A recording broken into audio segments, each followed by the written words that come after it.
Good morning বন্ধুরা। আর আজকে ব্লগটা একটু দেরি করে শুরু করছি। ঘড়িতে বাজে এখন 10টা। তো সকালবেলা উঠেছি, অনেক সকালে উঠে বাসন মাজা, কাপড় কাচা, ঘর মোছা সমস্ত কিছু কমপ্লিট করে একবারে স্নান করে বাসি জামা কাপড় ছেড়ে চা করে চা খেয়ে সবাইকে চা খাইয়ে তারপরে আজকে ব্লগটা আমি স্টার্ট করলাম। ঠিক আছে। আর তোমাদের দাদাভাইয়ের বাজার হাট হয়ে গেছে, তো সবজি বাজার এনেছে, মাছ এনেছে, পটল, ভেন্ডি, কুমড়ো, বেগুন যেন মানে সেরকম তরকারি বাজার করছে। তরকারিটা তোমাদের দেখালাম না, তো একবার আমি কেটে কুটে গুছিয়ে নিই, তারপর তোমাদের একবারে দেখাই। দেখো সবজি কেটে নিয়েছি, এই যে পটল কেটেছি, দেখো পটল দিয়ে আলু দিয়ে মাছের ঝোল করব, কাতলা মাছের। বেগুন কেটেছি, দেখো এই বেগুন ভাজা হবে, ভেন্ডি ভাজা হবে, আর এই ভেন্ডি সিদ্ধ হবে আলাদা।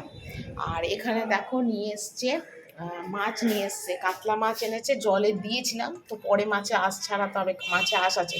কাতলা মাছ এনেছে, মাছে একটু তেল এনেছে, মুসুরির ডালটা জলে ভিজিয়ে রেখেছি যাতে তাড়াতাড়ি হয়ে যায়। তো আমি আগে মাছের তেলটা ভাজবো, তোমাদের দাদাভাই মাছের তেল দিয়ে মাছ ভাজা দিয়ে ভাত খেয়ে যাবে।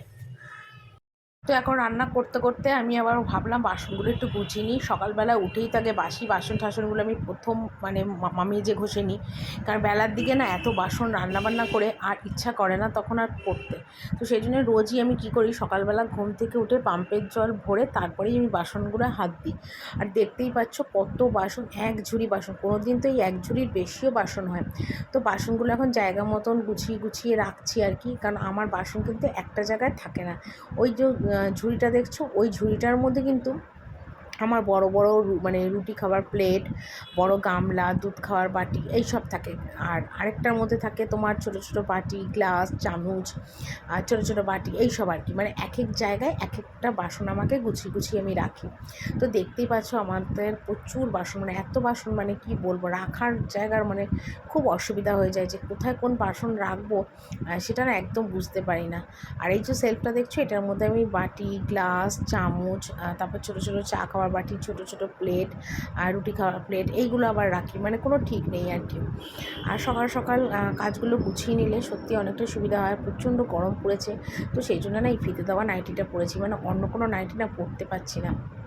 আর রান্না করতে গেলে তো বুঝতেই পারছো অনেক গরমও লাগে, তার মধ্যে কাজের একটা চাপ থাকে, তো সব মিলিয়ে মিশিয়ে জন্য না এরকম ধরনের নাইটিটা পরেছি। আর এদিকে দেখো সমস্ত বাসনগুলো এক এক করে একদম ঝপাঝপ গুছোচ্ছি, কেননা আবার রান্নাগুলো নামাবো, আর রান্নাগুলো নামিয়ে তোমাদের একবারে দেখে দেবো। তো সকাল থেকে উঠে আমার সত্যি কথা নিঃশ্বাস ফেলার টাইম হয় না, একটার পর একটা কাজ লেগেই থাকে, মানে অনেকগুলো কাজই থাকে, সেটা তোমরা দেখতেই পাচ্ছ। তারপর দেখো এদিকে চলে আজকে তোমাদের রান্নাটা দেখিয়ে দিই। এখানে করেছি দেখো ভাত, আলু সিদ্ধ, এই দেখো আলু সিদ্ধ করেছি, আর এখানে করেছি দেখো মাছ ভাজা, আর এখানে করেছি দেখো ভেন্ডি সিদ্ধ, মুসুরির ডাল, কালো জিরে, কাঁচা লঙ্কা, শুকনো লঙ্কা ফোড়ন দিয়ে। এখানে করেছি পটল, আলু, আলু দিয়ে কাঁচা লঙ্কা, লঙ্কার গুঁড়ো দিয়ে, জিরে ফোড়ন দিয়ে, পটল আলু দিয়ে মাছের ঝোল এটা করেছি। এখানে করেছি দেখো বেগুন ভাজা, আর এখানে করেছি ভেন্ডি ভাজা, আর এখানে আছে ডাল সিদ্ধ। তো এই ছিল আজকে দুপুরের আমার মেনু। তো রান্নাবান্না করে একেবারে কিন্তু আমি ওপরে চলে এসেছি, আর তার আগে গ্যাস ট্যাস মুছে রান্নাঘরের কাজ পুরো কমপ্লিট করছি, আর ওপরে এলাম। আর সকালবেলার টাইমে আমার সত্যিই বিছনার চাদর না চেঞ্জ করার টাইম হয় না। অনেকে দেখবে যে ঘরে কী করে, সকালবেলাতে উঠেই বাসি বিছনার সাথে বাসি চাদরও তুলে ফেলে, কিন্তু আমার মানে কী বলতো, সকালবেলার টাইমে এত এক্সট্রা কাজ থাকে, যেমন ঘর মোছা, বাসন মাজা, তো তারপর এক এক দিন কাপড় কাচা, তো তার জন্য না কী হয় বলো তো, সকালবেলা উঠে আমার না বাসি বিছনাটা এমনি টান টান করে গুছিয়ে রেখেছে, কিন্তু চাদর আর চেঞ্জ করার হয় না। যেদিন আমার চাদর চেঞ্জ করার হয় সেদিন কিন্তু আমি এরকম রান্নাবান্না করে এসে তারপর লাস্টে বিছনার চাদরটা আর কি চেঞ্জ করি আর কি, কারণ তার আগে আমার একদম সত্যি কথা একদম চাদর মানে চেঞ্জ করার টাইমই হয় না। আর তো রান্নার একটা বিশাল বড় ঝামেলা, সেই রান্নাটা যদি আমার হয়ে যায় তাহলে কিন্তু আমি অনেকটা কাজে না নিশ্চিন্ত হতে পারি, মানে আমার অনেকটা সুবিধা হয়। তো সেই জন্যে একেবারে সকালবেলাতে সমস্ত কাজকর্ম সেরে একেবারে দুপুরের বেলায় এসে বিছনার চাদরটা চেঞ্জ করে দিই। তাই এখন এসে বিছনার চাদর চেঞ্জ করছি। তারপর কিছু জামা কাপড় আছে, আর রোজ না আমি জামা কাপড় না মানে ভাঁজ করা হয় না, মানে কি বলতো, ধোয়া বিছনাটা পাতি, আর ধোয়া বিছনার মধ্যেই জামা কাপড় রেখে আমি ভাঁজ করি, আর নয়তো মেঝেতে বসে ভাঁজ করতে হবে। তো সেই কারণের জন্য কী করি, আমি বেশিরভাগই বিছনার চাদর যেদিন চেঞ্জ করি সেদিনই জামা কাপড়গুলো ভাঁজ করি। কাচা ধোয়া তো রোজই থাকে, কিন্তু শুকনোও হয়ে যায়, কিন্তু ভাঁজ কিন্তু আর আমার করা হয় না। একা হাতে এতগুলো কাজ করা সত্যি কথা অনেক মানে কষ্টের। মানে এত বড় বাড়িতে বাসন মাজা, ঘর মোছা, কাপড় কাচা, মানে একটা মানে ৩টে কাজের লোকের কাজ আমি একা মানুষ হয়ে একা হাতে করি। মানে আমার একই সময় না খুব শরীরটা খারাপ লাগে, মানে ইচ্ছা করে না, কিন্তু কি করব বলো, করতে হবে। মানে কি বলবো, লোকের বাড়িতে দেখো বাসন মাজার লোক, ঘর মোছার লোক, কাপড় কাচার লোক আলাদা আলাদা থাকে, কিন্তু আমার বাড়িতে একটাও নেই। আমাকে সমস্ত কিছু নিজের হাতে একা করতে হয়। সেটা তোমরা ভিডিওতেই হয়তো দেখতে পাও যে আমি একটা একটা করে সমস্ত কিছু করি। তো সারাদিন যাওয়ার পরে আর এমন একটা মানে টাইম আসে সন্ধ্যের দিকে যে শরীর না আর আমার চলে না। তখন মনে হয় কি একটু শুয়ে ঘুমোলে আমার মানে ভালো হয়। আর সারাদিন পর না আর ঘুমোতেও পারি না, সেই রাত্রিবেলাতেই ঘুমোই, ভিডিও এডিটিং করি, সমস্ত কিছু করে ঘুমোতে ঘুমোতে আমার রাত্রি প্রায় 1:30 পৌনে 2 বেজে যায়।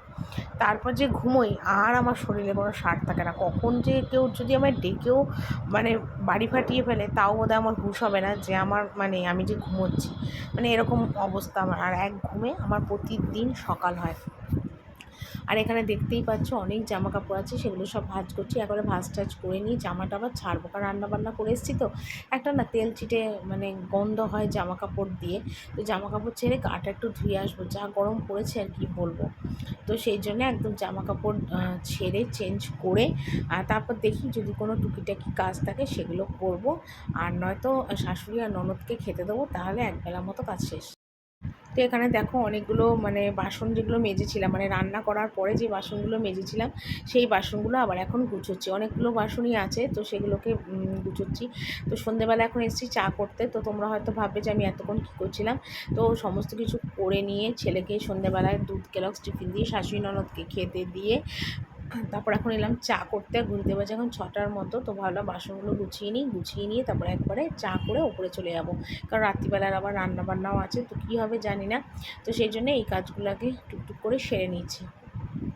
তো চলো বন্ধুরা, আজকের ভিডিওটা এখানেই শেষ করছি। কালকে একটা সুন্দর ভিডিও নিয়ে চলে আসবো, আশা করি তোমাদের ভালো লাগবে। আর প্লিজ প্লিজ তোমরা আমার চ্যানেলটাকে অনেক অনেক করে সাবস্ক্রাইব করো, আর ভিডিওটা ভালো লাগলে অবশ্যই লাইক কমেন্ট করে দিও। চলো আজকের মতন বিদায় নিলাম, কালকে দেখা হবে, টাটা।